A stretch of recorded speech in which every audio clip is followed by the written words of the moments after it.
Next, problems of urbanization. Why do problems of urbanization arise? It is because of urbanization at unsustainable pace plus poor urban planning. These both in combination will result to problems of urbanization.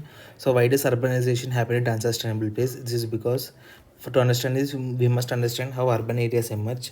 This is because we have seen this already. Some centers grow disproportionately because of historical reasons like Kolkata, and natural advantages like favorable climate in Bangalore, and growth poles which are deliberate imbalanced growth. So this is how urban areas emerge, and these cities keep on expanding because growth poles act as islands of development. For example, Hyderabad, and this can be expressed in using Gunnar Myrdal's cumulative causation theory.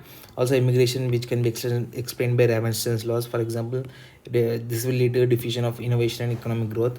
City serves as some important functions. For example, tertiary healthcare can only be found in cities, so this will act least push pull law can be applied here. Lack of avenues in rulers, which can be explained using such as expectation and perception of the destination areas. Better standard of living in urban areas, which can be explained using Zelensky's mobility transition theory and stages of development. So this all can be seen in example in Uttarakhand, where hilly villages with poor agricultural revenues are undergoing unsustainable migration to Haldwani. This will lead to the urban sprawl. So the pace of urbanization according to UN World Population Projection in India, in 1950 it was 30%, in 2018 it was 55%, 2030 it will be 60%, and by 2070 70% people will be living in the urban areas. Therefore it is a very steep growth. Also 70 million people will migrate to cities per year. So what are some of the problems with the urban sprawl? First one is the unsustainable infrastructure. The population growth is unsustainable, and the existing infra already pressurized high, it will be even more higher. This will lead to city growing into sprawls, which will develop unsustainable infrastructure. For example, illegal housing, encroachments, and high-rise buildings. This will lead to concretization and leads to urban floods. For example, in Chennai. Next, we have the exploding population. This will lead to traffic congestion, health and sanitation issues, administrative problems like policing. Inequality will increase, and therefore crime will increase. We can link this with Louis Mumford Tirana police. And next we have the poor regional planning. Because of not inclusive or not participatory regional planning, regional developmental imbalance will happen, which will result in growth pools acting as the islands of development. This will result in unsustainable migration to those growth pools. Next, we have waste management problems like e-waste, plastic waste, chemical waste, industrial waste, household waste, and hazardous waste. Plus, improper implementation of waste management rules will lead to issues like pollution of water bodies like Yamuna and lakes in cities. For example, in Bangalore. Next, we have development of popping up of slums, squatters, and ghettos. Squatters are illegal occupations later made their own. For example, Dharavi. Ghettos are legal occupations by marginalized communities. For example, Northeast people living in Delhi in some ghettos. All of these have miserable conditions. Therefore, inequality will be high and crime will be higher. This will lead to policing and administrative problems. So let's see some problems across the world. For Asian countries, it is a problem of environmental hazards increasing, and in Africa, it is due to climate change displacement. In Brazil and South America, we have the sprawl problems, and in New York, we have the sea level rise problems. So for Asian cities, environmental hazards due to extreme heat events, climate change, and natural disasters are there. For Africa, according to UN Habitat report, 200 million Africans will be displaced by 2050 because of climate change. In the US, sprawl is increasing. New York City, because of even if 1 meter sea level rise will be there, it will inundate most of the coast and critical infrastructure.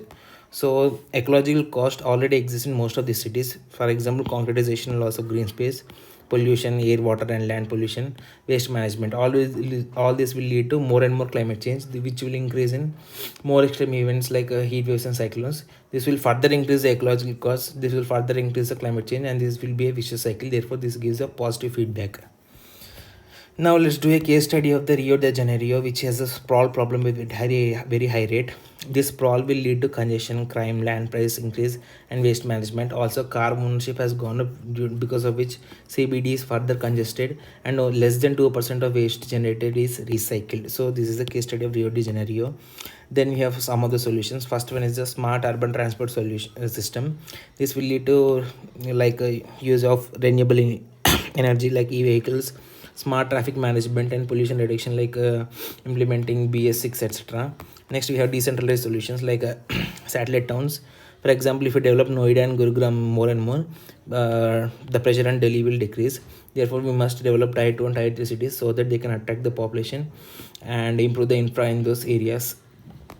Next, we should control migration from the rural areas by improving the rural development, therefore providing employment in rural areas it will, for especially agricultural development must be done here.